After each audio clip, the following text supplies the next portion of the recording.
All right, quiet on the set. All right, gotcha. This weekend SEC football promo. Take 2. Hey there, ladies and gentlemen, boys and girls. It's your guy, Mr. Fingaz, coming to you live from Zagnif Central. Hey, and I'm Collin P., your brother from another. What it is, Showbiz? I will tell you what it is, Showbiz. You guys, welcome to this week's edition of This Week in SEC Football. But before we get started, do us a little favor. If you're watching us on the YouTube, go ahead and hit the like and subscribe button if you have not done so already. We appreciate you much. And if you want to be a contributor to the show, a little something to help the cause, right down there in the bottom, in the lower third, in the crawl, rolling across your screen is the address for our Patreon page. We got some great perks for those of you that are contributors and regular viewers of the show, because we appreciate you so very, very much. So, Collin, my man, I think it's time to get this show started. What you say? My man, let's lay the hammer down. Oh, you know we gonna do something before 2 something. Club Shay coming right at you right after this. Oh, hello, ladies, gentlemen, boys, girls. What Bama does, what Bama do.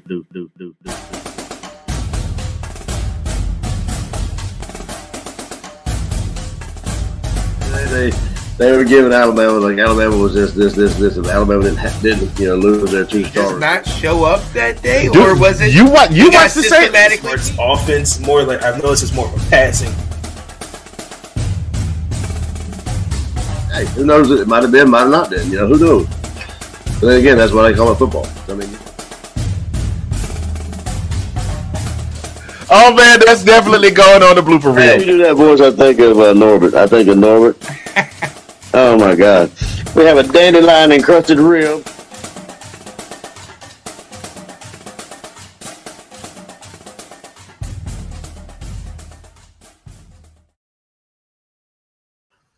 Hello, ladies, gentlemen, boys, and girls. What it is. How you doing? How are you? And sorry for that bad seat over there, man. Holler at the server. We're going to get you some drink tickets, get you comped. Those of you up in the nosebleed seats, thank you all for showing up today. And Zagnif Central, Mr. Fingaz is here with This Week in SEC Football, episode number 16. That makes 41 episodes in total between season 1 and season 2. And I got a special guest today. I don't have a list for him, but ladies and gentlemen, y'all know him as the godfather of Let's Talk Football. You know him as the Shout Out King. You know him as Mr. Point and Grin. You know him as Mr. Yeah Buddy. And if you can't think of that, all you have to do is these 2 simple words: the race. Ladies and gentlemen, the one, the only, Mr. Sean Spencer joining us today. How you doing, brother? Always good, my friend. Always good. Got home and relaxing, and I was like, man, I was ready to see y'all stuff, man. I was ready to hit Collin up and hit you up, and you told me went down. I was like, and you said, yo, would you want to hop on? I was like, oh yeah, we getting close to that time. What up, Bobby? Yeah, the brother Bobby Willie's in the building. Look like that Key and Peele skit. Bruce Willie. We got Bob Willie in the building. I rode with my man Bob Willie. Yippee-ki-yay. Oh, anyway, let me stop playing because I go too far. I'm reeling it in. I'm trying to be good because Sean is like that one teacher that just look at you like this. I learned that. I be on the show sometimes and Shay come out and then I just look over. He being So moving on to the next segment, I'm done. So I'm just playing, man. I'm just playing. Listen, I'm gonna say this. I have learned, because that used to be, when I did the ball pit. Shout outs to my guy Dave Ball. When I did the ball pit, it was just basically we just went on with some topics and just acted stupid. And he would let me roll with it. If it was a slow night, he'd throw a softball meatball out there and let me roll on an improv for 10, 15 minutes. But, this is a sports show, and everybody don't look and people don't watch sports shows to see, I don't know what he's talking about. He's just hanging out. He's doing his thing. Shut up, Chuck. Shut up. Anyway, so I got to say this while I got you in here, man. I appreciate you. This guy right here, that guy right there, I keep forgetting I got to point that way. This guy right here is the reason, and I'm sitting here right now, is the reason that Collin and I are doing this show, because after the ball pit, he says, you guys should do an SEC show. You guys know Georgia. And I was like, I don't know. I don't no sports like that. And then we got to chopping it up. He's like, bro, we've been talking for a half hour. You got all the stats. Do it. Shut up. Do it and shut up. That ain't what he told me. He told me the race. And then he told me to shut up. But we here. So, brother, I appreciate you, man, because, you know, if you hadn't put this bug in our head, we wouldn't be here on season 2. We catching up on episode 50. We got to come up with something dope to do. Collin checking in. Hey, man, shouts out to my co-host, the brother from another, the sexy Mother Hubbard, the ace of base in the place in your face. I'm very happy to be here. Collin P from the DMV watching us from the comments. Hey, man, blessings and prayers for the B-man, man. We hope everything turned out okay. Yeah, that was the whole deal. Was we were getting ready to go on, and he was like, hey, man, I got to check on baby boy. And I was like, do what you got to do. Then I had to hit Sean with the WYD text, like, what up, big head? So here we are. So here we are. He gets a chance to show off his freshly saved dome, and I get to show off this dope apparel. Yes, sir. Yes, sir. Hey, you know what? I'm glad you asked where you can get this at. Why don't I tell the people right quick before we do? I didn't see the script.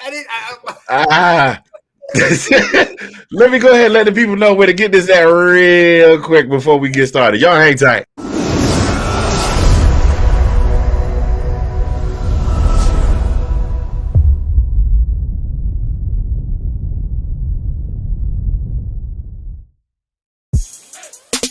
Zagnif Productions, in association with Zagnif Apparel, gives you the opportunity to win free athletic gear. And here's how you do it. Visit the Zagnif Apparel Design Shop at Etsy.com. Purchase any piece of apparel that will automatically qualify you for the August 7th drawing for free apparel. Each purchase counts as one entry. No limit on the number of entries allowed. At least one lucky winner will win one free outfit. That's right, one free top, one free bottom. Note, the embroidered bomber jackets will not be regarded as prizes for this sweepstakes. July 30th is the last day to enter. So get to the Zagnif Apparel Design Shop at Etsy.com today for your chance to win free athletic gear, courtesy of Zagnif Apparel, in conjunction with Zagnif Productions, LLC.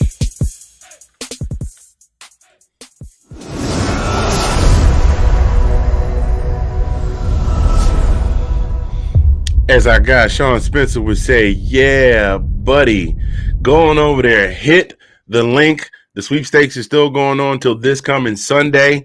And any piece that you buy, even if you buy a hat, and the hats are the least expensive thing on the menu, you can like you gonna eat it. The hats are the least expensive thing on the site. You buy that enters you into a drawing.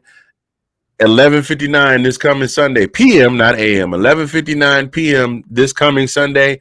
We shut that down August 7th. We go through. We draw a name, and that person will win one free top and one free bottom, courtesy of Zagnif Apparel. If you missed the link, it is right there. Hit the QR code. If you're watching on your computer, scan the QR code. Click, clack, you got it. Boom, it take you right to the website. See, Sean is much better at pointing where he need to point. I got to remember.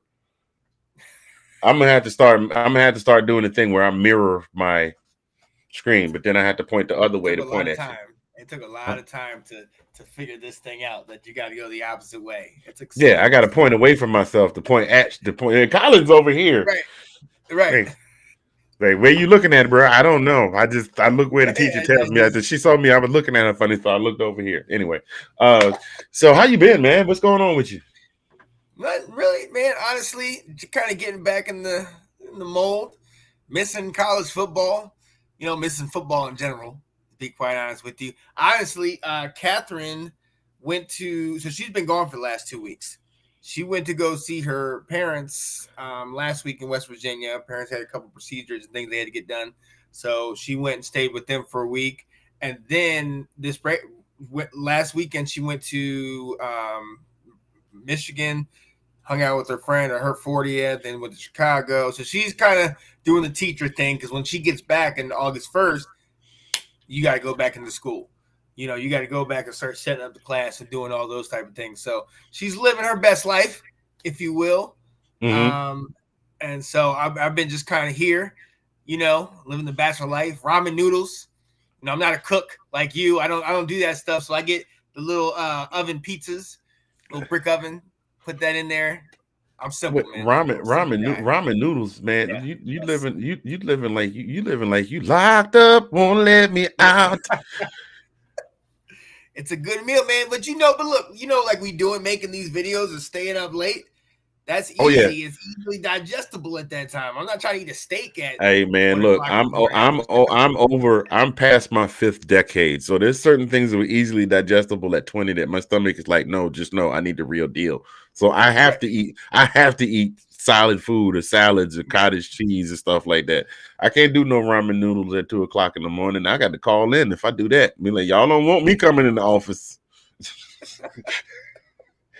Hey, shouts out to my little cuz right there. I say little, we ain't but a couple of years apart. Cheney Hughes, watching while he's on the road driving trucks. Appreciate you, cuz-o. Those folks that keep all the supplies coming in across this great nation of ours. I had this whole speech prepared. I forgot what I was gonna say, but love you, cuz, man. We got the link up soon. Dude, it's been an interesting week. Work has been driving me a little crazy, but we getting through it. We had the Monday show. We did that. I had the Tuesday show. I had a gospel rapper on.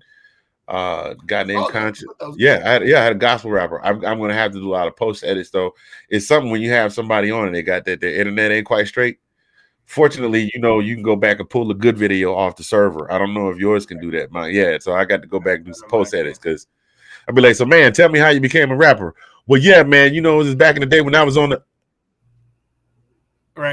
freeze and the record label. What? so I told him, I told him beforehand, I said, just keep going. We because I don't have another free slot for another couple weeks. So let's just keep going and I'll do the post edits. So I got a lot of editing to do on that. Oh yeah. Oh, by the way, thank you for my new addiction, sir. Mr. Canva got all of us over here to be like Stanley Kubrick at me. Morning. Give that back to Ash. Ash is the one who put me on this, and Andrew's the one who put her on it. Now we're all doing the same thing. In my computer right now, I have the streaming app, then I have Canva, and the other 2 open windows. You know what I mean? Already kind of working on things, having ideas, and doing this. You know what I mean? So yeah, bro, you'd be dangerous. You mess around and get yourself a copy of Final Adobe Final Edit. Cat'll never see you. I'm telling you. Did you sleep? Nah, I'm gonna drink a couple slices of coffee on the way to work. I'm fine. Just mind your business. That's all.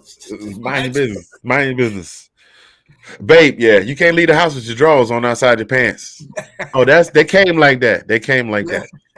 Anyway, believe it or not, ladies and gentlemen, we did come here to talk some SEC football, but me and Sean ain't chopped it up in a while on screen, so I guess we just getting it all out.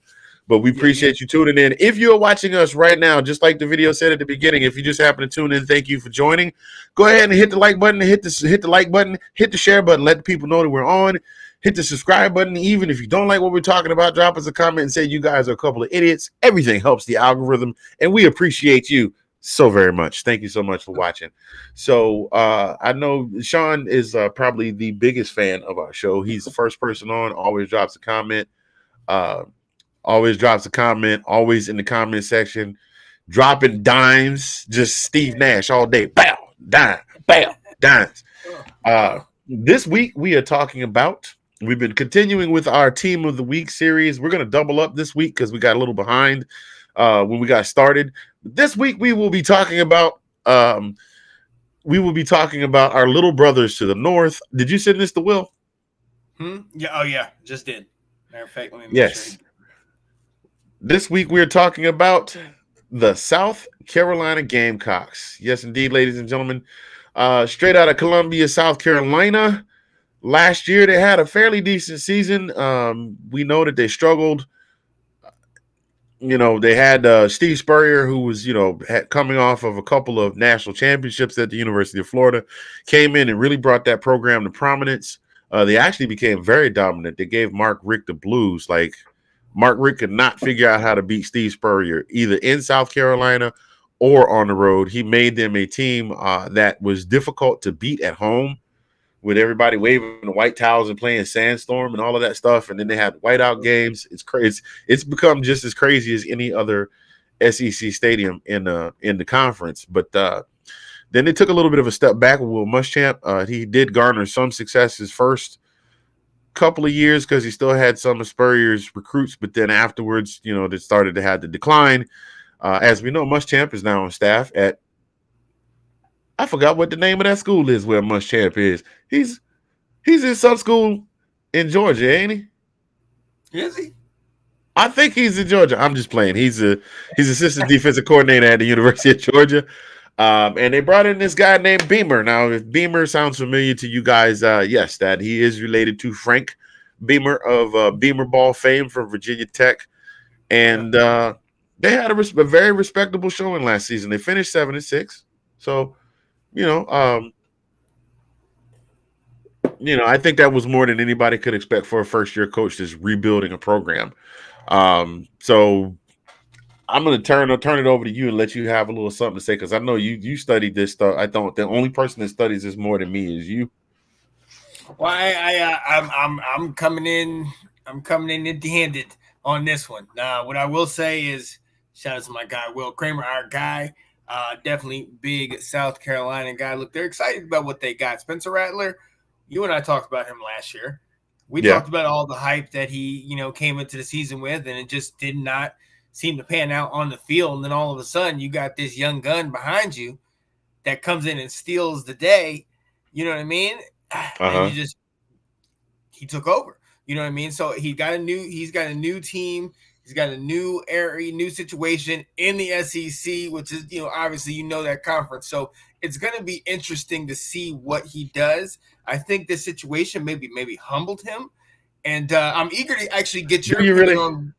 Well, that's what I'm saying. I'm eager to get your opinion on if you think that happened. I mean, this situation where you had a big name, you were a big name quarterback at a big name school, you're taken out, your replacement comes in there, steals the show, does great, and now you transfer.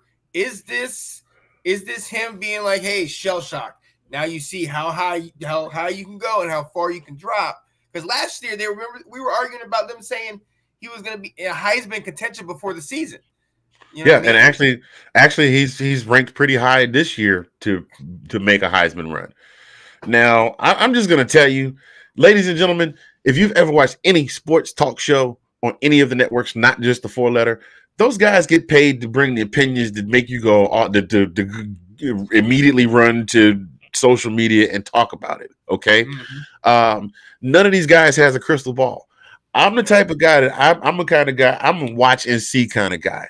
I knew who Spencer Rattler was before I ever laid eyes on him because he was on the QB1 show. He was the big man on campus. As soon as he set foot on Norman, that's all he talked about on the radio.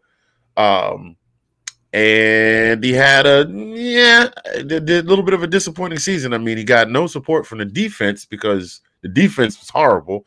So the offense was always struggling to make, and the offense kind of stepped back too. I don't know. We shall see. I think he's going to probably come out humble. I think he's going to come out timid. And if he has some initial success, it will bolster his confidence.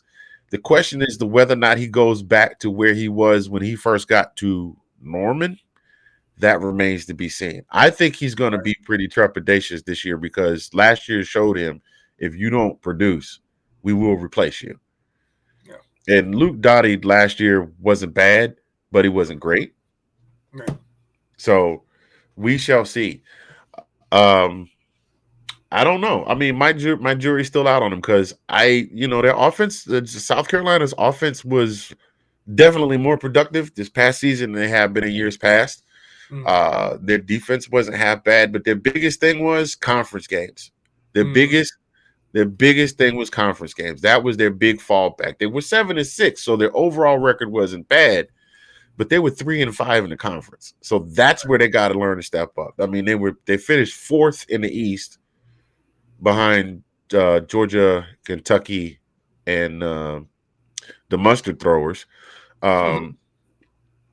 So, not bad. They're I don't know. Let me ask you a question. The 4-2-5 defense, what do you think about that? Personally, I'm not the biggest fan. I like more of my guys, the 4-3 or the 5-2, where you got more guys closer to the ball. I mean, if you're going up against the air raid, which you're going to see against a lot of these teams in SEC throw the ball all the way around, but with teams like Mississippi State, where Mike Leach is at, where all they do is pass the ball. you're gonna need to have more defenders out there. So it can work. And look, South Carolina knows they haven't had the big name linebackers, or they've had a couple defensive linemen recently, but not the big name linebackers to really threaten and disrupt the run and threaten the quarterback. So you need to put as many guys back there as possible. And hey, we'll see how it works. I'm like you. I just don't know what to expect. I don't foresee the rise that we saw from like Kentucky. You know what I mean? I just don't think that they have the maybe, and more of that goes to Spencer Rattler, because I like you am not sold on him, and I'm hoping, I'm trying to be cautiously optimistic that things will change for him over there, but he's going to need help. He's going to need help from his running game, and he's got receivers that are coming back. So, we'll see if the team can get it done, but you're not getting any favors in the SEC. No, none. Especially not playing in the East, where now you have perennial powerhouse Georgia, who is now the returning national champion. You got Kentucky, who is rising to challenge for the king in the East. You got Tennessee, who you don't know Tennessee and Florida, that you don't know who you're going to get from season to season. You could get a really good Florida and a really good Tennessee, or a really bad Florida and a really bad Tennessee, or middle of the road. So, it's not going to be a cakewalk. It's definitely not going to be a cakewalk. Let me ask you this question. We're going to reel it back to Norman for a second. How much do you think of Spencer Rattler's performance last year was him being able to tell that the man that they don't speak of by name in Oklahoma anymore was already checked out in Lincoln Riley? I don't know, man. I get that, because I'm sure him and Lincoln had that conversation, but I wonder how much they had that conversation after Caleb Williams took over. Because once he kind of fell out of the good graces, if you will, I wonder how close they were. My thing with Spencer Rattler was, from day one, you look at these guys, and like you said, highly touted out of high school, 5-star, everything like that. You look at it and you're just like, okay, show it to me. Art showed it to me. Spencer, in each of the games I watched, like I sat there and trying to study them, and there was just normal passes, things, that a quarterback of his caliber, at least to what I've been told, I would expect him to make with that type of talent at Oklahoma. You know what I mean? Marvin Mims, come on, man. You had Marvin Mims and Hollywood Brown. His freshman year, he had Hollywood Brown to throw to. Right. I was more disappointed than anything else. And then when Caleb Williams came in and then was able to take over the position, because it's one thing if a backup quarterback comes in and saves the day in the big game. Okay, great. But then it's still the main quarterback's team. He just was having a bad game. Right. Caleb Williams took it and never looked back. And Spencer was just straight out into the doghouse. That says something that, you're not even – I get riding with the hot hand, but there's just something in Spencer that I'm struggling to kind of get on the bandwagon with. And look, like you said, they were 7-6 last year. They're a struggling team, and in the SEC, it's going to be interesting to see what they do. Very much so. Very much so. I don't think they get any further. I think if they do advance, I think they'll get past Tennessee. They'll wind up third in the conference this year. Now listen to me already crowning Kentucky and Georgia, but we already know what kind of staff and what kind of roster Georgia's working with, and we already spoke about Kentucky. And Kentucky is fully reloaded from last season, just about. With most of their weapons. Now on the depth chart over here from South Carolina, doesn't look like they're replacing too many starters. It looks like they're only replacing 3 starters on offense and 1 on defense, as far as the depth chart is concerned. But one of the things that gets me is you're bringing in Spencer Rattler, who's supposed to be who is this Sean Spencer guy? Oh, I was replying. Nate and Ash said, "What's up?" Oh, I thought you were just goofing in the comments. It's like, "Hey guys, what's up?" Like you were, because Collin does that to me every episode, and he does it at a different point in the show. And I'm like, "Dude, you're supposed to be paying attention." And I realized it was like when I was doing one of them speeches. So, what up, Big Nick? Yeah, I see everybody in there. Shouts out to everybody in the building. I see Nathan Snell, the king of late night. Actually, he's not the king of late night anymore. He's becoming the king of this king of the short form video.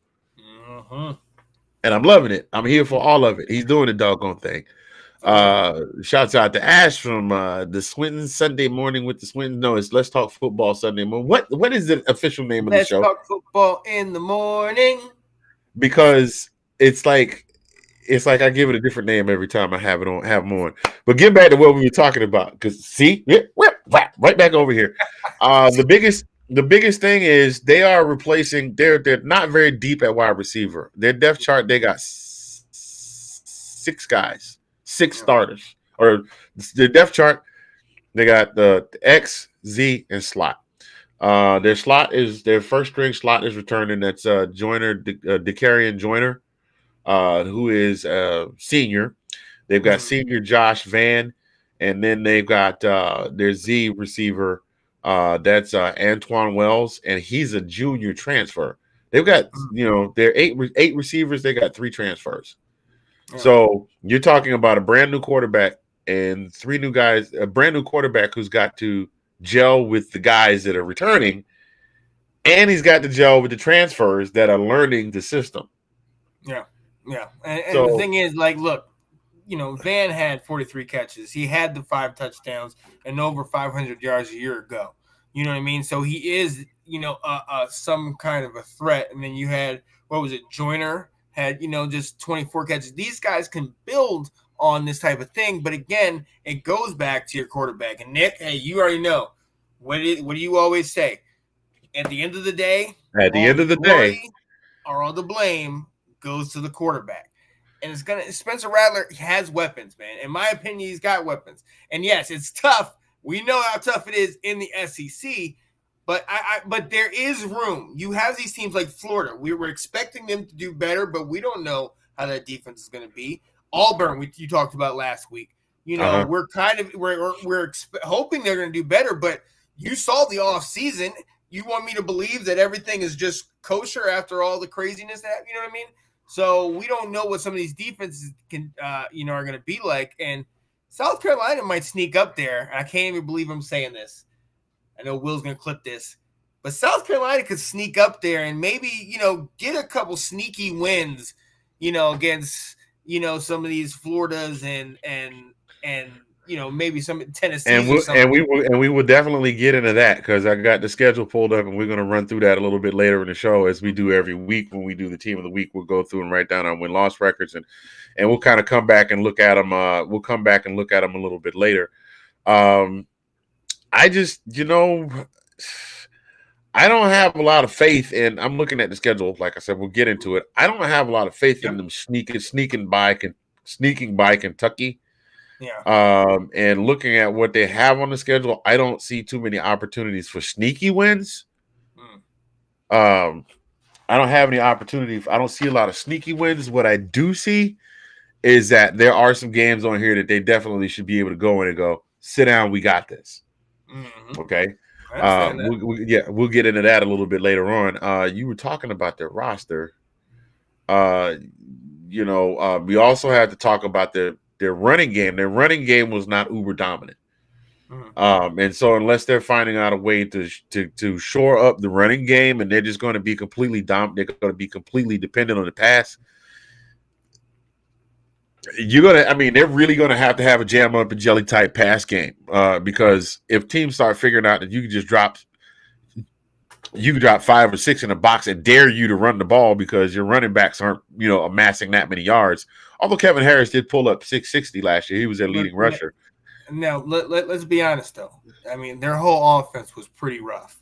You know what I mean? They had 7 games because they came on late, and then unfortunately all of North Carolina was out of the bowl game, so they won that game. We'll give them the 7th. But like you talked about earlier, Doty really wasn't that guy. None of their quarterbacks got over 1,000 yards, and they had 3 that put some serious time in there, be it due to injury or be it due to just, inability to, perform. You know what I mean? So there's room for improvement everywhere. I'm just wondering if they're gonna, the pieces that are either left over or that are coming in can improve on what happened from last year. Well, that remains to be seen. That really remains to be seen. Oh, you know what? I'm looking at something completely different. Who did we cover yesterday? Was it? No, we didn't do Kentucky. We did Auburn. Okay. Auburn, But yeah, our last show was Auburn. Never mind. I wanted to make sure because when we do our predictions, I wanted to make sure I didn't step on one that I already had. I wanted to make sure, but Auburn's not on their schedule this year, so I can just put that back in the corner. I don't have to worry about that. Like our boy Nick Rosario said, you want to crown him? Go ahead and crown him, Mr. I Want the Smoke. 1/3 of the Let's Talk Football family of shows. Nick, hope you're doing well, sir. Thank you for joining. Huh? The round table's got some new stuff coming. Oh yeah, most definitely. I always got to throw it out there. I got to do the plug. Man, you can't do that to me, especially it's a show that I'm supposed to be on. I'm like, I don't know that about you. Like, we got new stuff we do. Oh man. That's like being a one server in a restaurant that doesn't know what the special is for the day. Special. We have a special. What? We got specials? I thought we were just selling Big Macs today. Anyway, those of you just joining us, ladies and gentlemen, hey, it's Thursday. Tomorrow's Friday, which means every one of us has got to get up and go to work. And most of you, dude, side note, I should have talked about this earlier. Prepare yourselves, ladies and gentlemen, for the next 48 hours, 36 hours to have to stand in line for 25 minutes to buy your gum, your candy, your cigarettes, because the Mega Millions is now at 1.1 billion, and they're anticipating that it will go up to maybe 2 billion. They may bump it up before the drawing on Friday, so it may be over 2 billion by the time they draw tickets on Friday. So get your tickets. We're not getting paid for saying that, but get your tickets. Watching all the way from New Buffalo, Michigan. Okay, Miss Cat, I see you. What up, Cat Hughes? Did you just? Oh, I was gonna say you better blow your woman a kiss. You giving her the double deuces on TV. What's that all about? Shout out, King. What is that, bro? You? What, double deuces? That was my number. That was my number in high school. It was 22. So okay, I didn't. Double deuce. Yeah. I didn't know what that was about. I thought you was trying to give it that new TikTok trend. You know that one.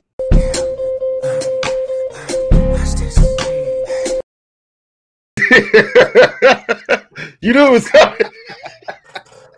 I was waiting for it. Watch this. Every time I watch that video, he say, "Watch this," and then he'll never do nothing. I thought he was going to do a magic trick. I thought he was going to make an elephant disappear into a jelly jar. He just said, "Watch this," and then he started singing and dancing. I'm like, "You did that already. You've been doing that for 8 years. Do something new." Anyway. Right. We are back, ladies and gentlemen. Listen, we're talking about this team of the week, the University of South Carolina Gamecocks. You know what, sir? I think since you plugged your show, that here is a good chance to let everybody know what shows are part of the Let's Talk Football family of podcasts. We got a whole family. We taking over like Bad Boy in the 90s. Watch out now. Don't go nowhere. Room at the table for everybody to eat. We'll be right back.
Yo, real talk. These tracks on these transitions is dope. Like that's something I could just cruise. Like that track is just something I could cruise to in a car on a fall afternoon through a field of sunflowers, like the Hyundai commercial. Hyundai, it just means more. I mixed up the slogans, but you know what I'm saying. So that is definitely a dope lineup, ladies and gentlemen. I know you see a lot of the same people on the same shows. That's because we multifaceted like that. We can talk football cards, and we can turn around and talk baseball. And then there's for those of you guys that are like, I'll never watch a show with all women on it. You might want to watch that show. Them ladies know their stuff, bro. I'm just telling you. Best one. That's the best one. They already set up for a couple weeks into the season.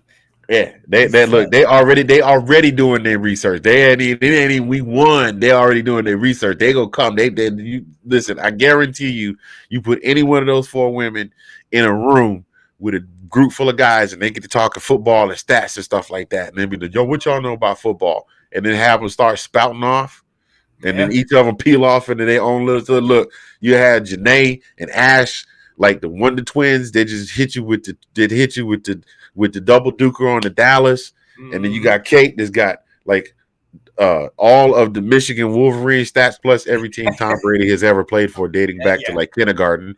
And I'm just saying like this, and then you definitely want to check all the shows out. But the ladies know that stuff. And then Delilah, diversity with Delilah. I know that's another segment on another show, but Delilah. She might, get a little happy and start laughing a lot, but homegirl knows her stuff. So don't sleep on the ladies' football show. Oh yeah, post show. Please believe it. So getting back into this thing, man. You know what? Let's see. I got some news here. Actually, this is sort of kind of breaking news. We're gonna break into what we're talking about. Just a week and a half ago, 2 weeks ago, all the playoff expansion talks just kind of came to a grinding halt when the SEC said they were not really looking to expand anymore. And then the Big Ten said that they were going to hold off on expanding because Pac-12 teams are like, ooh, we hope we get picked up by somebody.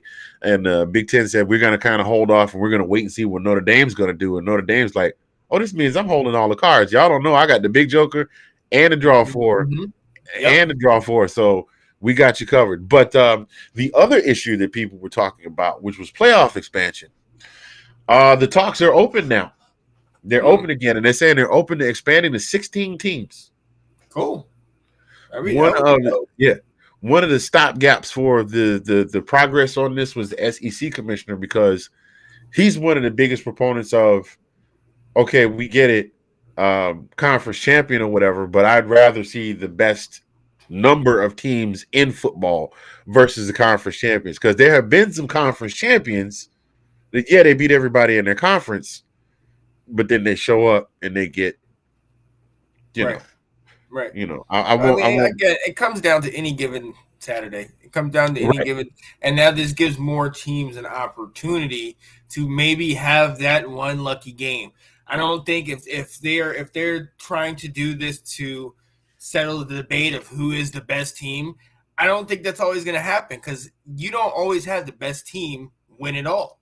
I think you can go back to that year that, I joked last week or last show about it, and I apologize. But the Devontae Smith, when they beat you, I don't think they were the better team. I was diehard. My buddy's from Butts County, Georgia, and I was on the phone with him, and he almost wept that night after that. And I watched. I did a little bit. Yeah, I did a little bit. But I thought you guys were the better team. And there's a lot of times where I've seen the better team is not always the one that prevails or even gets to the big games. So this is an opportunity for a lot of the, I don't necessarily want to say smaller teams, but I want to say teams that maybe like last year at Wake Forest, that had Hardman that come in here, was, blew the top off the ACC, played big games, was able to, win the ACC championship. And then they get an opportunity. That passing game could go up against any team in the country. You know what I mean? Yeah, and if they get the right opportunity, it's very interesting to see. So where I stand on this whole thing with it. So. I will give you the perfect example, sir.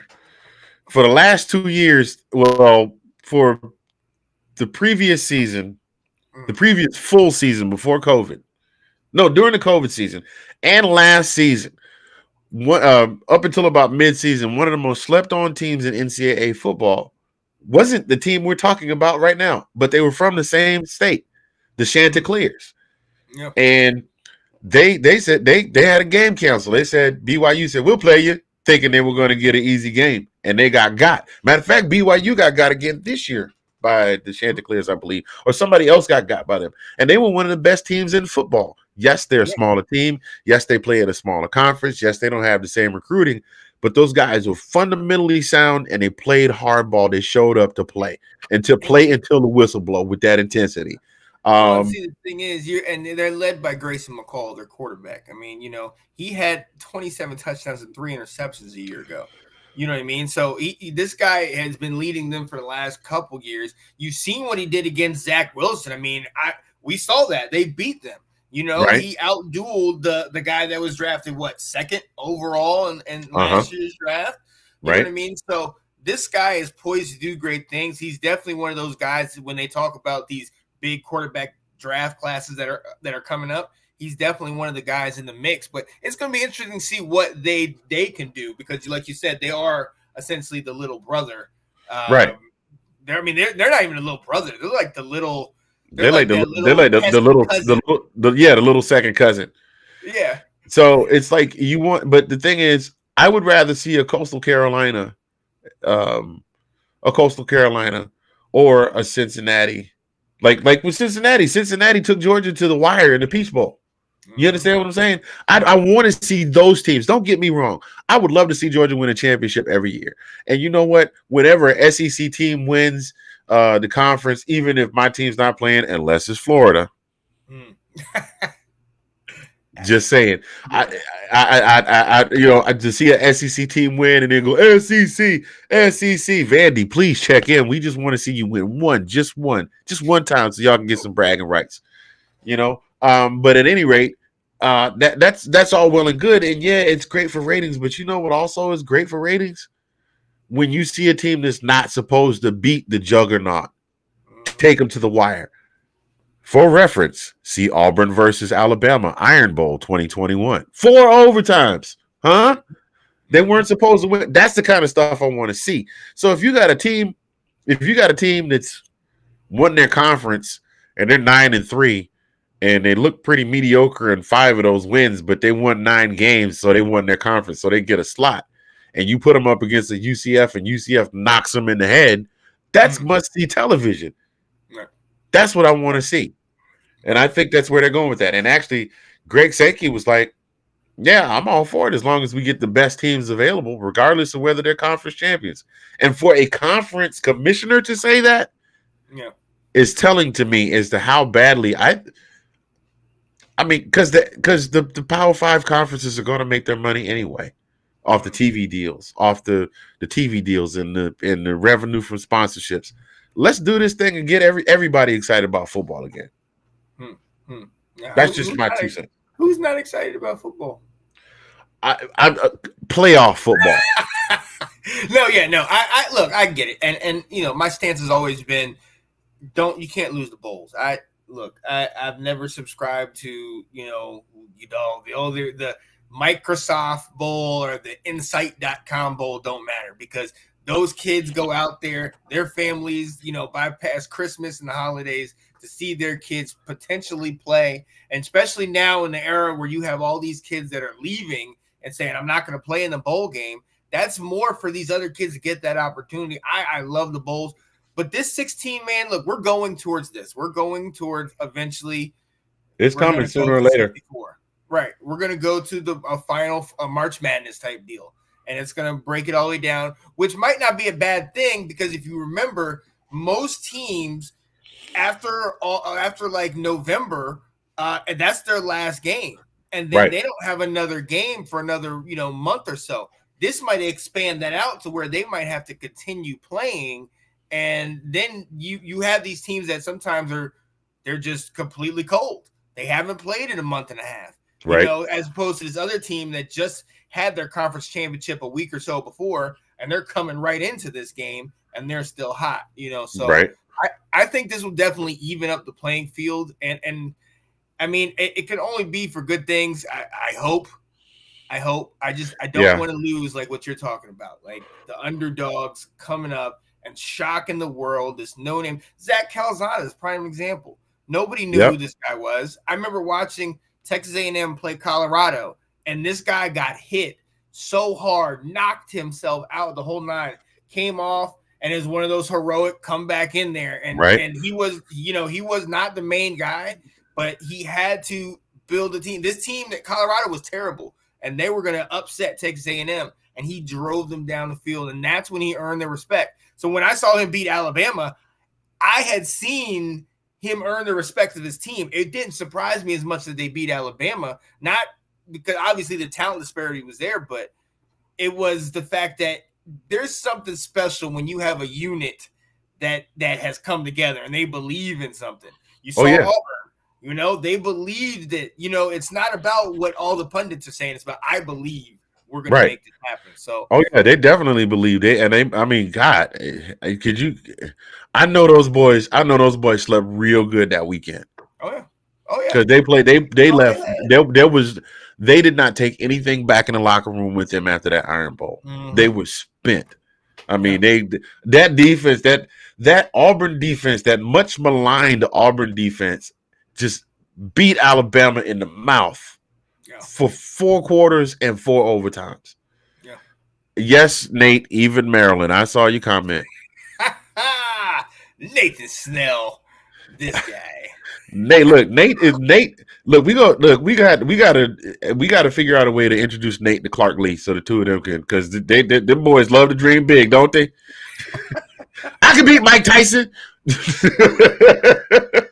Yo, shout out to Nate this fall, man. Nate's gonna be a part of he's gonna be the Maryland insider. So he's gonna try to tell us about Talia. Nate, I got to get with you, man. I got to figure out how to get on the inside too. So we're gonna have to wrap. I got something coming your way in the email a little bit later too. We got a question that I can't pull up because for some reason I'm not getting the Facebook pull. But Collin says, what toll do you see it taking on teams like Bama, Georgia, Clemson, etc., playing more than the 2 playoff games? Well, let's be honest. This is what these guys train for. And they say, well, we don't want the guys to get hurt, and they're going into the league. Well, when they go into the league, they're playing a 17-game season plus 3 preseason games. They're playing 20 games minimum. And then if they go in as a wild card, they got to play how many games you got to play wild card to get to the Super Bowl? Win, 4? Yeah. So you're talking about in the pros, they're potentially playing 24 games. So an extra game here or game there for these college kids is not going to hurt anything. That's more the reason not to, because think about that. If you get hurt right at that bowl game, that draft stock could drop. Right, but you could get, we've gone over and over this already. Mechie got hurt in the conference championship and still got drafted. Now, unfortunately, he was diagnosed with the leukemia, but he got drafted. They were going to probably let him sit. They were probably going to pull a George Pickens. They were going to have him sit most of the season, activate him off the PUP list, and let him get a couple of game reps and some garbage time or something like that to see if he can go at full game speed, just to see where he's at. But he got drafted. He got hurt. It's getting to the point where if these guys don't have an injury history and maybe it's their first injury and it's not catastrophic, we're seeing that. We saw that in this draft, that teams are willing to take a chance on these guys and pick them up. Maybe later it might hurt their draft stock, but they're still getting picked up. Oh, they are. They are. But now he got picked up in the second round now. So that's not that top tier wide receiver money that Olave and Drake London are getting. You know what I mean? Because there's a very distinct difference among what the pay grade is. So that's what I meant. Now, but the flip side to your point is Jamison Williams, who got hurt in the national championship game and then somehow is still looking like he's going to be able to play in week 1.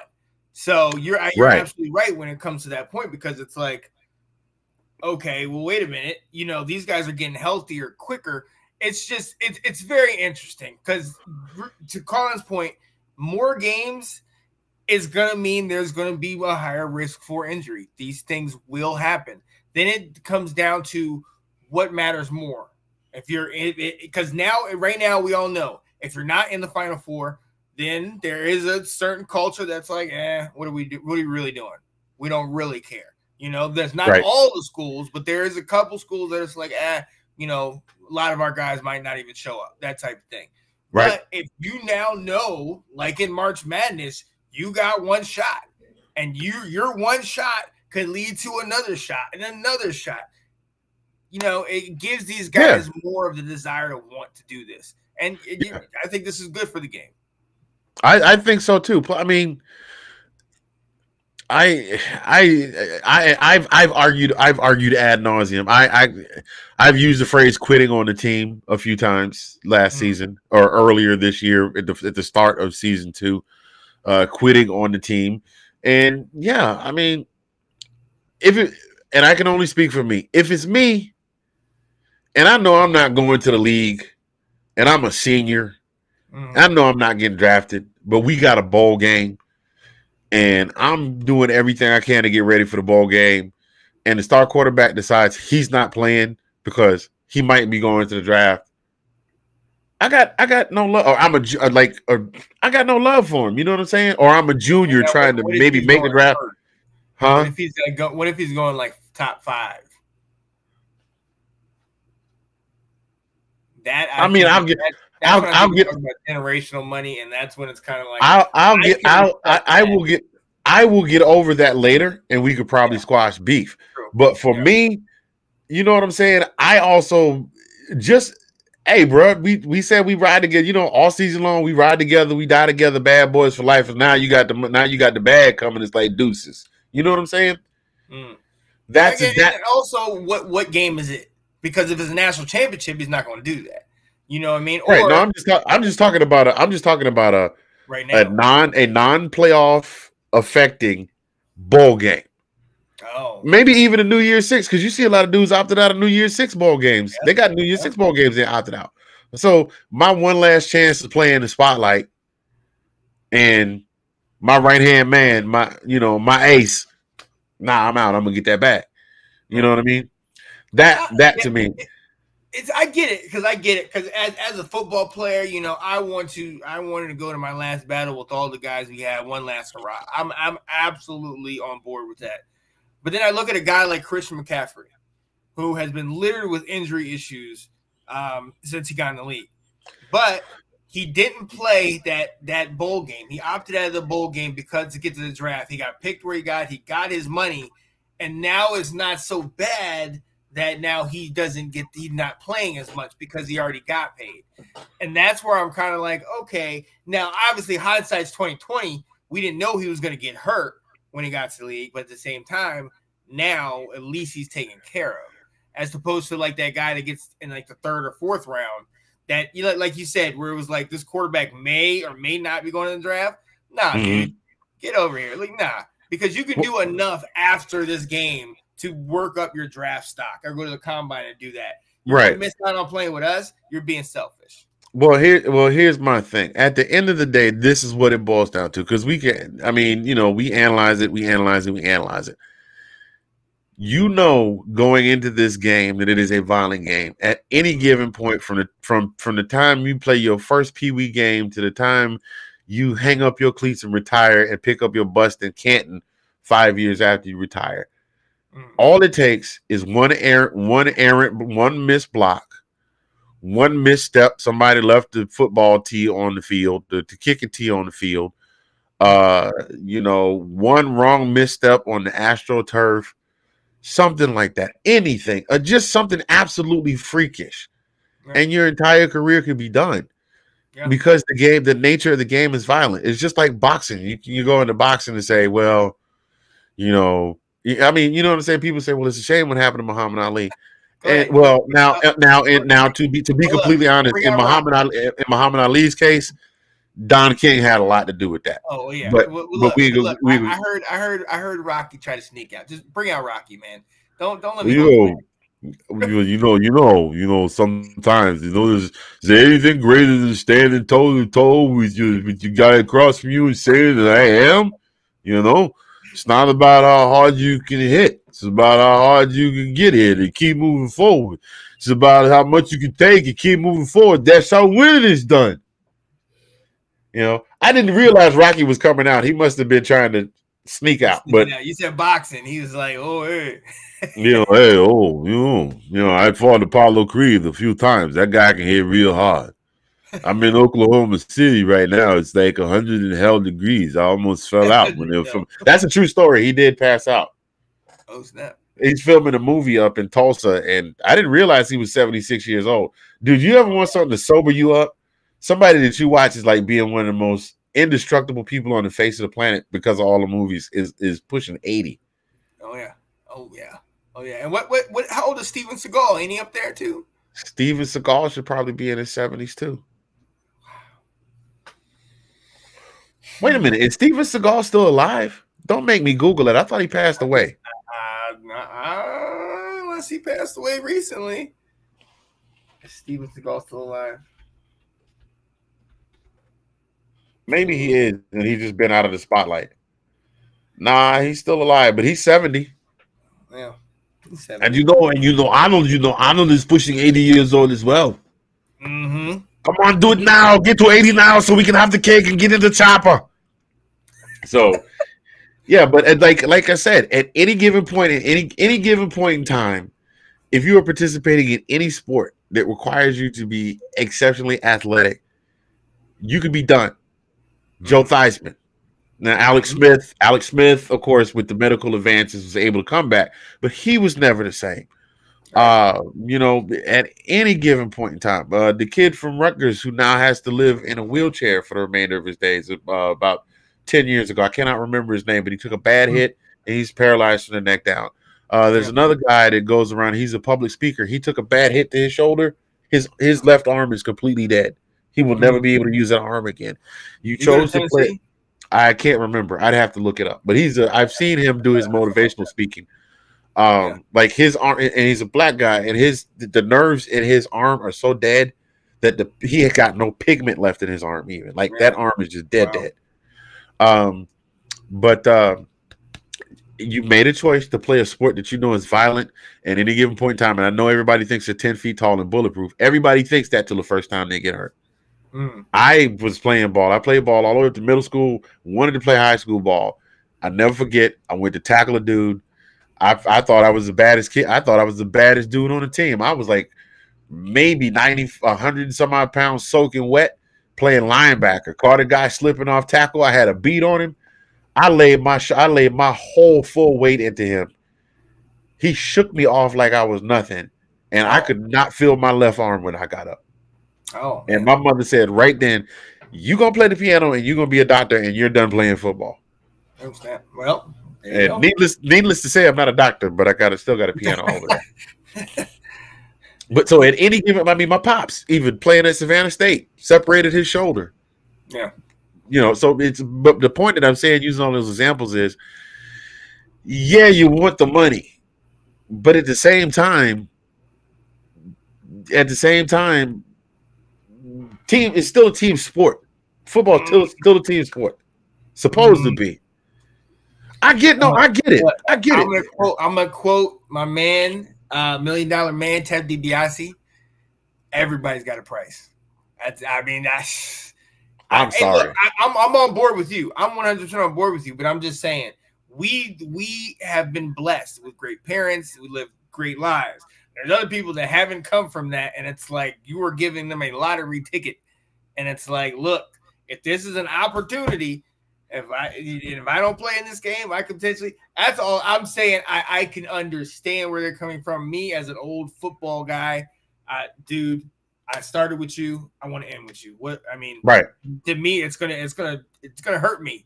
But from a business perspective, which is what we're coming to in college football now, with the NIL stuff, it's just the way it is. Yeah, absolutely. Well, now what's going on now is, though, with the kids coming up through college, a lot of them are going to have money in pocket when they hit the league anyway. So, you know what I'm saying? That kid that's going to Miami, if he doesn't get hurt, he's gonna leave school with $10 million in pocket. Right. And that's not counting any endorsement deals he accumulates on top of while he's at Miami. Right.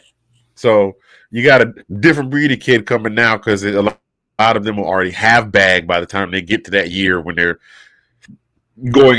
considering going into entering the draft. So, but yeah, that's where I stand on that with the playoff. It's funny. That's where we started talking about the playoff. Oh, yeah.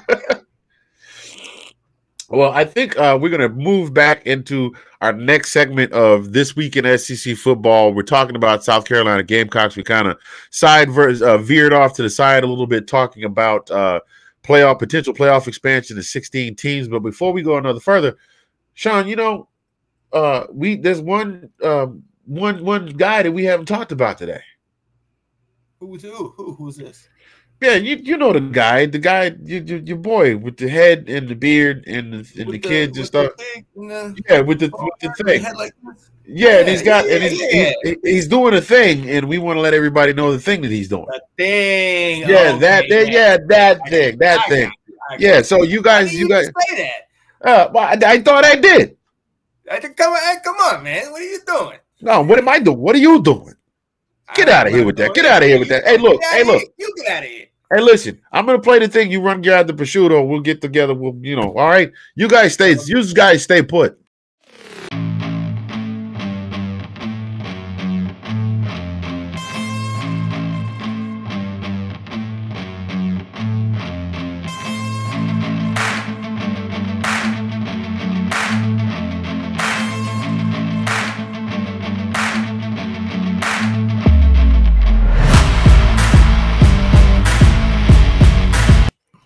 That's our guy, Sid Swinton, 1/3 of Sunday Morning with Swintons in the NFL. The Sunday show that they do. In the morning. Let's talk football in the morning. I'm going to learn that jingle. See, I got the other one stuck in my head. Mrs. Swinton's Pop Quiz. That's the one I got stuck in my head. But Sid, Ash, Sean, they come on. They talk football. They pick a team or they pick a topic to talk about that. They get the pop quiz at the end of the show, the morning vitamin. Great show. Sid is turning into a football card guru. You need to get at your boy at Squid Rips Cards on TikTok. He's live twice a week. He's live right now. Oh, my bad. Hey, shout out to my man Sid live right now on TikTok. So you guys leave here, go over there and holler at him. But, you can even flip channels like me on Saturday watching college football because I only got Give me some cards. Give me some Washington cards if y'all do.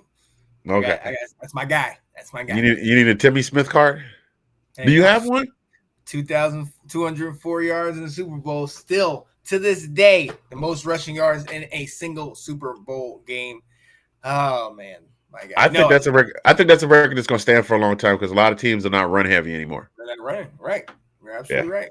Unless you get only Derrick Henry or Jonathan Taylor, one of those two guys in the Super Bowl. Yeah, because those teams aren't getting to the Super Bowl. Even if Dallas makes it to the I couldn't even get it out.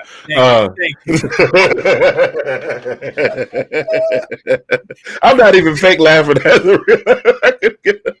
Not gonna happen. Wait a minute, hold on. Let me say this just in case my wife is watching. Mrs. Fingaz, I love you. Give it a double deuces. No, I got to do the 2-3 because my number was 23. Where's it? There it is. There we go. 23. Anyways, let's get it there, man. Stop playing. Let's get into the schedule. Oh.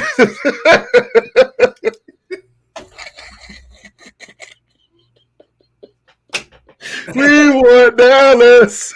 Right. Let's go.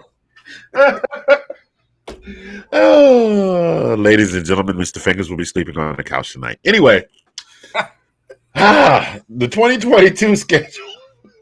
That tickled the hell out of me. That's just funny for some reason. Oh my God. I pray to God, I swear to God, Dallas fans, I'll get this under control. But you know when I started to say that, my brain went, what? Okay. So the 2022 schedule for the University of South Carolina Gamecocks, fighting out of South Carolina, Columbia to be specific. Their first game, September 3rd at 6:30 p.m. at home versus Georgia State. That one is a win. What you got? I think it's going to be closer than people thinking. I think it's going to come down to the wire, but I think South Carolina could pull it out. But I would not be surprised if Georgia State doesn't pull off the upset. But I don't think that's going to be indicative of South Carolina's season, but I'm going to give them the win. I'm giving them the win. Okay. Yeah, Georgia State has been known. Georgia State has for a long time been known as been the team that people book for their season opener. And Auburn found out the hard way last year. You might have. They almost got Auburn last year. So I almost feel like South Carolina is almost like what Auburn was from last year. You know what I mean? With the Bo Nix and you didn't really have a direction. You don't really know where the strength is coming. So, yeah. Yeah, absolutely. Let's see. Game 2, September 10th, 11 a.m. Wow, 11 p.m. That's a late SEC game. 11 a.m. In Arkansas versus Arkansas. That's an L. Yeah, I got Arkansas winning that one. I mean, they got KJ Jefferson coming back, and the kid's a baller. I mean, he's not a Tom Brady type quarterback. Shouts at CK, I gave your quarterback some props. I can do that every now and again. He's not a Tom Brady type quarterback. He's not like a Troy Aikman, Dan Marino, but he will do what he needs to do to get the job done. So he's a runner. He's a runner. Look, Arkansas had like one of the best rushing games in the country. Actually, I'm not mistaken, they had the best rushing game in the SEC. Arkansas runs the ball. And KJ Jefferson is one of those that gets it done himself. So I don't see South Carolina. I don't see them doing it in this game. The next game they're going to play some team up near Atlanta. They bark a lot. They're playing it. Oh no, I'm sorry. Georgia is coming to South Carolina. Ooh. Oh wow. Georgia in Columbia? You know what? I think Georgia owes Will Muschamp one. I think they still owe him one. So I'm coming. I got Georgia coming with the win on that one. Yeah. Oh yeah. I'm not ready for South Carolina to take over. So well, the reason that I say ooh is because, like I said, despite the fact that Georgia has emerged as the leader in the East, with Kentucky playing right along their heels, South Carolina is a hard place to play, dude. Very true. It is a hard place to play. I mean, they're they got the DJ stuff going on. Like they're playing just like in Baltimore where they play Seven Nation Army every other play. They're playing Sandstorm every other play. You got the white towels waving. So it's a tough place to play.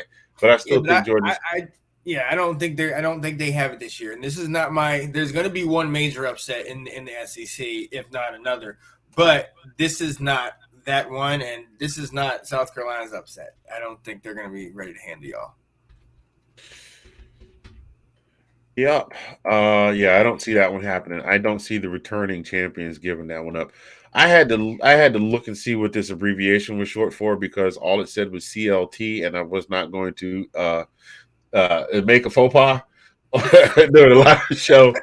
That is Charlotte comes to South Carolina. Oh, yeah. Charlotte comes to South Carolina. That's another. I'm sorry. I put W, and the W was for Georgia. So let me fix that. So they're going to lose that one. I think they beat Charlotte. Mm-hmm. I got them beating Charlotte. Their 5th game, October 1st, to be determined at home. They welcome the Bulldogs of South Carolina State, who is the only team to beat Jackson State last season. I think that's going to be a rough one. Oh, yeah. I think that's going either way. You know what? That's going to be their sneaky L this year. I'm giving them an L on that one. Really? Interesting. Yeah. I think they're gonna run with them. South Carolina State. I definitely think, and I do think they might even go into the fourth quarter with the lead. I'm gonna give that one to South Carolina. I think they'll get it together close to the end, but I absolutely agree that I think that South Carolina is going to be a force to reckon with this year. Yeah, South Carolina State's no joke. They would, like I said, they beat Jackson State in the conference championships. Not only did they beat them, they whooped them. Right. And Deion and the boys was whooping everybody all year, and they just got embarrassed. South Carolina State was like, "Thank you, I take the conference trophy." Let's see, October 8th to be determined. They will be playing in Lexington against the Wildcats of Kentucky. That one is a loss. Yeah. I'm not even going to try and evaluate that one. Stoops has got those boys doing big things. And I think that Kirby's really going to have to stay on his A game when it comes to Kentucky. Who do they play? I wonder who Kentucky plays after they play next week. I will tell you if you hang on if just a they moment. play somebody like y'all, or if they play a high-powered team. So you thinking they'll throttle down if they're playing somebody big next week? No, they're playing Mississippi State the following week. They're not gonna throttle down. Okay, no, yeah, no, they're gonna, yeah. If they were playing you guys, I think they could have overlooked South Carolina and then maybe got hit in the jaw. Like I think they could have got knocked out or upset. Yeah, but no, I'm not going to do that. If they're playing and they're in Kentucky, has Mississippi State after that? No, they're not worried about Mississippi State.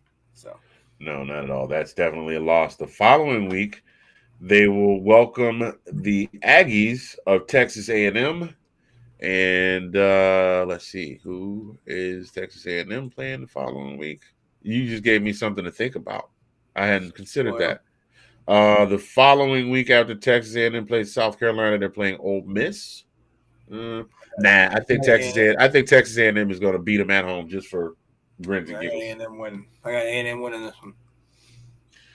All right. The following week after that, they play Missouri. I think they're gonna win that one because right now I have them with 3 L's in a row, and they're going to be due for one. And they're playing at home in South Carolina. I think they win that one. Yeah, I can see them getting a W. Because I haven't heard anything positive coming out of the Missouri camp other than they still have a football program. The next week, they will travel to Tennessee to play the Commodores of Vanderbilt. And I got them with another win there. Yeah, you was thinking about it. I was gonna say if you got that big joker, you better slap it on the table, Skip Bayless. I'm just saying. I'm going to. This is live. This is breaking news. I am going to dive into Missouri and Vanderbilt this year, and I am going to try to do my best to come on this show and give you some breaking news. I watched a lot of them last year, and they don't show it in wins, and sometimes it's really hard to watch. But yes, they still play football. They're there. I know you can't see it with all the glitz and glamour of the top teams, but yeah. Well, no, I'm gonna tell you. I told you when we started this show, Drew Lock at Missouri made me start paying attention to Missouri. When Drew Lock was at Missouri, more than him, huh? More than Drew. They're better than who they are. They just have been beat down by all of the great SEC teams. Like, I feel for them. Vandy, I don't feel for. Wait. Hold on. If they're better than who they are, like everybody, listen. You watch the superhero movies, right? And you've watched the underdog story movies like the Karate Kid and things like that. Mm-hmm. Anybody in those movies, every example that I've seen where somebody is better than who they are, they always find that person and they always wind up coming out on top. I know that's Hollywood cinematic action, but I'm just saying you would think at some point that Missouri would have found the Ginsu bean or Pikachu ball, Pokeball, or a can of spinach or something. You understand what I'm saying? I agree. I absolutely agree. I have to be completely honest. Of all the Missouri football that I have watched since I have really been really watching SEC football, the best quality of football I saw. Now they had some show out moments this year too. I got to give it to them. I take that back. Who did you watch them play? Did you watch them play y'all? I watched them play us, and it was another game I watched them play because I think we had a bye week, and I watched them play, and I forgot who it was. Who was the quarterback? Wasn't that kid last year that had like 80,000 yards that played for them last year? He's back, right? 80,000 yards is sarcastic. Yes. Yeah, that guy that balled out. Yes, I knew. Yeah. Now, that's the guy I was talking to you about last year. Yeah. Now, granted, it's because he had this. Granted, it's because they were playing from behind, and he had to throw it a lot. But if you're throwing it a lot and your guys are catching it a lot, that means you got something good going on there in that program. Yeah. But at the time when I was really watching them, when we would play Missouri, when Drew Lock was there, they really had a solid squad. Now, granted, Georgia had not found that championship rhythm yet, and they were working their way there. But boy, they were giving us the business. I held my breath every time we played Missouri. I've been saying that, and I'm gonna keep saying that. Let's see. So you going to go ahead and stick with the W against Vandy? Yeah. I can't. You like I can't do that to myself just yet. Just not. Yeah. I haven't jumped off deep end yet. No. So, yeah, you be on here doing a next time you on here be doing a Chad Dukes rant. South Carolina and Florida on the 12th. What is your faith in Florida this year? That's the question you got to ask yourself there. Look, Richardson, I'm all behind now, especially having this be his year, his team. I've been watching the spring game and a lot of his interviews. He seems to be very focused. I can't remember who said he's been in touch with. I know he was talking to Tebow, both Florida guys, and just kind of getting in the flow, figuring out what it means to be a quarterback at Florida, at that prestigious university and whatnot. So I'm eager to see what he does. I mean, this guy balled out on the ground and in the air, but it doesn't show as much in comparison to the other big name quarterbacks in the SEC because he had to split time. And I think that whole little 2-quarterback system, like we've talked about, was a detriment to his growth and a lot of things for him last year. Well, not only that, I don't know what kind of blocking schemes they were running down there. He didn't really have a whole lot of support, which was part of the reason why he spent the bulk of the season running. That's why he had so many yards. He was running for his life. Yeah, Well, and they definitely designed a lot of that after a while to more of that read option, more of that quarterback ISO. Where he's just essentially he's the wildcat and he's just running with it. But a lot of that is like you said, they lost Pitts the year before. They lost Kadarius Toney the year before. You know what I mean? They lost a lot of their weapons. So last year, they were trying to, patch it together and it was not working. So this year I'm optimistic to see what he can do. I just don't know what kind of help he's going to have. Because he lost pieces. So where do you think that puts them for this game then? I still have them getting the W. You still have Florida. I got Florida. Okay. Yeah. That's I keep wanting to say but the thing is, every year you hear the analysts and they got this piece and they're doing this and they're doing great things, and then when pad on pad comes and it's like, well, meet the old boss, meet the new boss, same as the old boss. Right. But we shall see. The following week, South Carolina welcomes the French's Mustard Flagstoners, the Tennessee Volunteers, into Columbia. And I don't know what kind of faith I'm putting in Tennessee. This is a late season game. I think at this point, Tennessee, whatever boondoggle comes out of the woodwork, releases itself from the tree of the dead and goes around Sleepy Hollow looking for heads to lop off, will have come out, and Tennessee just had a bad history. They get a great start, and then all it takes is something errant, and then they just go in the toilet. I don't think they recuperate quite yet. I think that this is going to be another late season. I can't believe we lost this game lost for Tennessee. So I'm going to give that one. I'm going to give that one to South Carolina. Oh, okay. I got Tennessee in that one. You got Tennessee? Okay. And then they're going to close out the season, of course. The Gamecocks versus the War Eagles in Clemson. I'm going to just go ahead and give that one to Clemson. I mean, I got Clemson winning that one. I don't think they're improved that much. Yeah, no, Clemson, look, even with the struggle of DJ Uiagalelei last year, I mean, they were still 10-3. Their defense is still one of the top tier defenses. Now, I know they lost their defensive coordinator. I know they also lost their offensive coordinator, so they're going to be struggling to replace that. But I want to call him Dabo. Dabo Sweeney's definitely got them boys back. And look, he reminded people at the spring game. He said, look, we've been to 6 out of the last 7 CFPs. What are we talking about? We had one off year, but we lost 3 games. We still won double-digit games. He's going to have them back and ready to go this year, in my opinion. And South Carolina is just one of those teams on the train tracks. Yeah. Well, that does it for their whole season, man. And you and I both have them at 5-7. It's just a matter of where they lose the games, and the only one we split the difference on was Actually, no, hold on. Win, loss, win, loss, win. Yeah, I gave South Carolina State the win. I gave I said South Carolina State was going to win, and you said yeah, and then I gave South Carolina State the win, and you gave Tennessee the win. Nope. Okay. Yeah, I gave Tennessee the win. Yeah, you did. And you said they were an upset. It's in there somewhere. Yeah.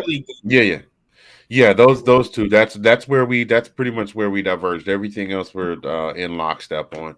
So we both got South Carolina going 5-7 this year, which is a little bit of a step back from last year. Well, actually, a little bit of a step back from last year. The extra game was a bowl game, right? Yeah, they got a bowl game this past year. So we basically got them right back where they were, but no regression. I don't think that that's going to be a bad thing. I just think it's a telling statement of where they are right now in their recruiting, in their hierarchy in the division. I think Shane Beamer has the ability. I think Shane Beamer will be able to turn them around and at least make them regularly, if the athletic department and the boosters are willing to have a little faith in him, I think he's be able to get them back to 8 wins, 9 wins a season. It's just going to take some patience. Give him at least another couple of years. Oh yeah, no, I agree. Yeah. And let him get his recruits, let him get his coaches, let him get all the things he needs to keep going. I'm 100% on board with you on that one. Yeah, I don't really see them threatening a whole lot of teams in the division this year. I mean, hell, all of these other games are supposed to be their cupcake games, and of their cupcake games, I have them winning 1, 2. Oh, they've only got 2 cupcake games, 3. Okay, because South Carolina State's from a lesser division, so I got them 2-1 in the cupcake games, and in the games that they should be winning, just based on the teams that they are, that's another 1, 2, 3. So I got them at 4-2 in their supposedly easy win games. And that's not a bad thing. They just got to figure out how to step it up in the conference. Like I said, that was their weakness last year. That was definitely a weakness last year.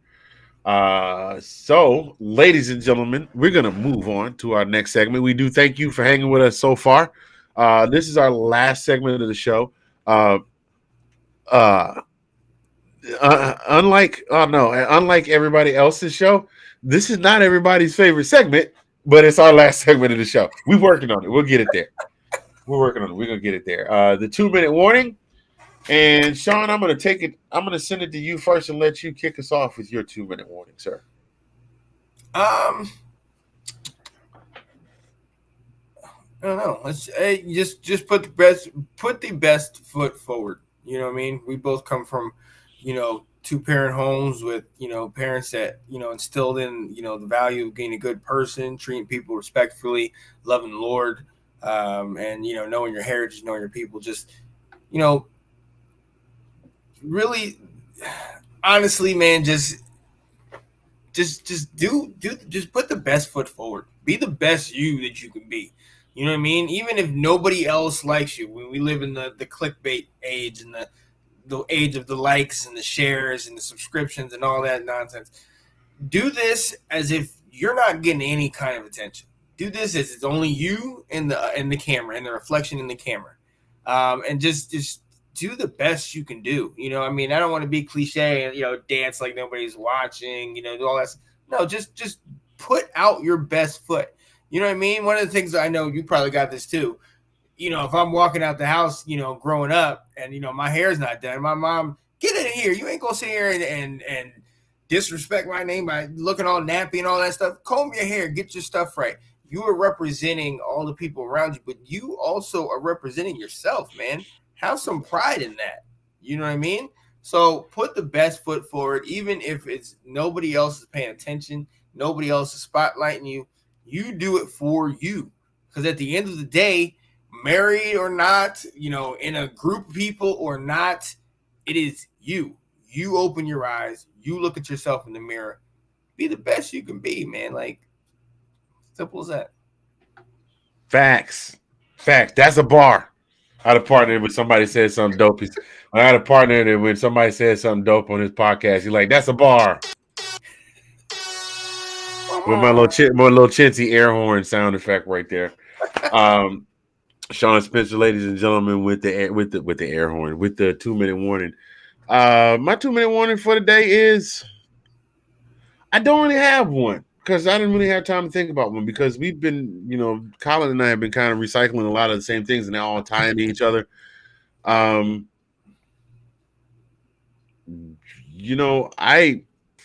2-minute warning, as a parent, okay, because I have 4 offspring. They are currently 26, 25, 22, and soon to be 21. Cherish every moment that you have with them, okay? Because when they're born, you enjoy them being little and they're doing all little things and they're eating their feet and playing peekaboo. And then next thing you know, they've found their favorite Disney movie that they've got to watch 100 times a day and one more bedtime story. And I got to go to the bathroom and potty training. And the next thing you know, you blink. You blink and you're not their favorite person anymore because it's not cool to hang around mom and dad. And you blink again and they're driving and you blink again and they're out of the house. Yep. And then the next thing you know, you're looking to just to spend a little time with them. Like I don't get to talk to my 2 older boys very often because they're both a couple of hardworking young men. But I cherish just 5 minutes, 10 minutes to just hang on the phone with them and talk to them. And when the youngest comes by the house to hang out with us, and something as simple as sitting down and playing Trivial Pursuit on the Wii, or maybe a game of chess, or just a car ride with my daughter, just going to pick her up from work and riding with her and us just being silly in the car. And she sent me a video yesterday, the video I posted yesterday, the 2 guys dancing like twins. She's like, "Them boys bad, ain't they?"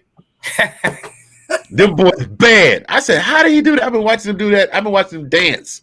Yeah, I felt I'm sidetracking for a minute because that's what I do. Somebody turned me on to them right after Michael Jackson died because they did this whole Michael Jackson tribute and the video went viral. Yeah. And I've been following them ever since. So that's roughly 13 years now that I've been following them. Oh, wow. And I have never ceased to be impressed by their dancing ability. But that float that they both did was out of this world. It was ridiculous. Those of you that are connected, listen, look up. I'm not even going to try and tell you where to go find it. Just look up Lay Twin, LESTWINS. Yes, not know in English is or American as we like to call it, is LAY. No, it's not for those of you that are sitting home drinking a beer going, "Oh, I'd love to." I'm not gonna say that. It's Lay Twins, like French people, like Lay Twins. Okay, Lay. They're phenomenal. But anyway, just cherish the time that you get with your kids because there's gonna be a time when they're not always gonna be around, and then you're gonna get to reminiscing, and you be like, "Man, sometimes I wish I could get some of that back." Mm-hmm. Yeah. And they start singing "Cats in the Cradle and the Silver Spoon." Don't start with that, man. Look, I'm at that age. Okay, I get a little teary-eyed when I hear that song sometimes, man. It rings true.